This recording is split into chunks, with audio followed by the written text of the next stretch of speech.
Hello foodies, ఈరోజు ఒక మంచి రెసిపీతో మీ ముందుకు వచ్చేసాను. ఈరోజు రెసిపీ ఏంటంటే గోంగూర పచ్చడి. నేను చెప్పిన విధంగా చేస్తే 1 year వరకు మంచిగా నిల్వ ఉంటుంది, అలాగే టేస్ట్ కూడా అదిరిపోతుంది. బయట పచ్చడిలో అయితే నిల్వ ఉంచడానికి కెమికల్స్ని వాడతారు కదా, కానీ మనం నేచురల్గానే 1 year వరకు నిల్వ ఉండే మంచి పచ్చడిని తయారు చేసుకుందాం. నేనైతే 4 kg గోంగూరను తీసుకున్నాను. ఆ గోంగూర ఆకులను ఈ విధంగా వాటి యొక్క తేమ ఆరే వరకు ఫ్యాన్ కింద ఆరబెట్టుకోవాలి. ఈ 4 kg గోంగూరకి 3 kg వేరుశనగ నూనె అయితే పడుతుంది. ముందుగా ఒక ప్యాన్ని పొయ్యిపై పెట్టుకొని 1/2 లీటర్ ఆయిల్ పోసుకొని ఆరబెట్టుకున్నటువంటి గోంగూరని కొంచెం కొంచెం వేస్తూ ఉండాలి. ఎందుకంటే ఆ ప్యాన్ అనేది మొత్తం గోంగూర పట్టదు కనుక కొంచెం కొంచెం వేస్తుంటే అది మగ్గి కిందకి వెళ్తుంది. అలా మొత్తం గోంగూర వేసాక మూత పెట్టి కాసేపు ఉంచాలి. తర్వాత తీసి చూస్తే కొంతవరకు మగ్గుతుంది. దాంట్లో 3 స్పూన్ల పసుపు వేసుకొని కలిగి తిప్పి మూత పెట్టేయాలి. ఇంకో పొయ్యి పైన డ్రై ప్యాన్ తీసుకొని దాంట్లో తగినంత ఆయిల్ పోసుకొని 150 గ్రాముల శనగపప్పు, 150 గ్రాముల వెల్లుల్లి, 100 గ్రాముల ఎండుమిర్చి వేసి దోరగా వేపుకోవాలి. మంచిగా వేగిన తర్వాత వాటిని చల్లార్చుకొని ఒక మిక్సీ గిన్నెలో తీసుకోవాలి. ఈలోపు మధ్యలో గోంగూర అనేది చూసుకుంటుండాలి, అడుగు మాడకుండా కలిగి తిప్పుతూ ఉండాలి. తర్వాత వేరే పొయ్యి పైన ఒక బౌల్లో వాటర్ని మరగబెట్టి 1/2 kg చింతపండు తీసుకొని ఆ వేడి వాటర్ అనేది పొయ్యాలి. ఆ చింతపండు గుజ్జు నుండి చింతపండు రసాన్ని తీసి అదే ప్యాన్లో వేసి మరగనివ్వాలి. వేరే పొయ్యి మీద డ్రై ప్యాన్ తీసుకొని అందులో 100 గ్రాముల మెంతులు, 100 గ్రాముల ఆవాలు, 50 గ్రాముల జీలకర్ర వేసి దోరగా వేపుకోవాలి. తర్వాత వాటిని చల్లార్చాక వేరే మిక్సీ గిన్నెలో తీసుకొని పక్కన పెట్టుకోవాలి.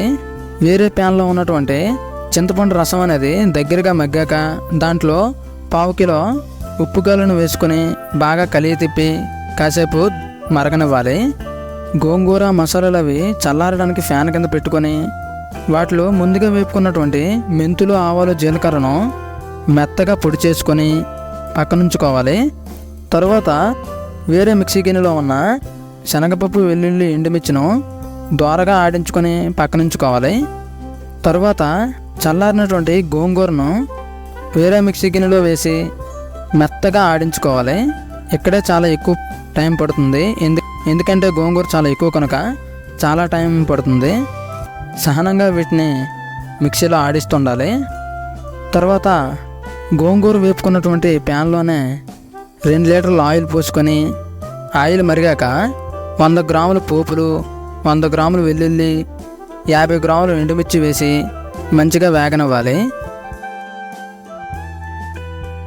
అవి మంచిగా వేగిన తర్వాత 1 స్పూన్ జీలకర్ర, కరివేపాకు వేసుకొని కాసేపు పోయాక దగ్గరగా మగ్గినటువంటి చింతపండు రసాన్ని వేసుకొని కలిగి తిప్పాలి. అలా కాసేపు ఆగిన తర్వాత 2 టీస్పూన్ల ఇంగు పొడి వేసుకొని కలిగి తిప్పాక కాసేపు ఉండి మెత్తగా ఆడించుకున్నటువంటి గోంగూర ముద్దలను ఆ ఆయిల్లో వేసుకోవాలి. మొత్తం ఒకేసారి కాకుండా కలిగి తిప్పుతూ ఆ గోంగూరకి ఆయిల్ పట్టేలా ఆ గోంగూర ముద్దలు అనేది వేసుకోవాలి. తర్వాత మొత్తం బాగా ఆయిల్ పెట్టేలా కలిగి తిప్పాలి. అలా కాసేపు ఉంచుకున్నాక దోరగా ఆడించుకున్నటువంటి శనగపప్పు, వెల్లుల్లి, ఎండుమిర్చి పొడిని వేసుకోవాలి. తర్వాత కలిగి తిప్పి కాసేపు ఉంచాక మెంతులు, ఆవాలు, జీలకర్ర పొడిని కూడా వేసుకొని కలిగి తిప్పాలి. ఇలా కాసేపు ఆగాక 1/2 kg కారం వేసి లేదా మీకు తగినంత కారం వేసుకొని బాగా కలిగి తిప్పాలి. ఆల్రెడీ మనం ముందు ఎండుమిర్చి వేసుకున్నాం కనుక చూసుకొని కారం వేసుకోవాలి. తర్వాత కాసేపు ఆగాక టేస్ట్ చూస్తే ఉప్పు ఎక్కువగా ఉన్నట్లు అనిపిస్తుంది, కానీ ఒక 2 days ఊరాక ఉప్పు అనేది బాగా సరిపోతుంది. ఇలా మీడియం ఫ్లేమ్లో నూనె తేలే వరకు ఉంచుకోవాలి. మన గోంగూర పచ్చడి రెడీ.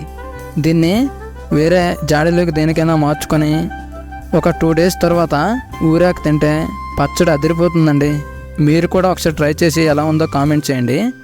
అలాగే మన వీడియో నచ్చితే లైక్ చేసి ఇలాంటి మరెన్నో రెసిపీస్ కోసం మన ఛానల్ని సబ్స్క్రైబ్ చేయండి ప్లీజ్.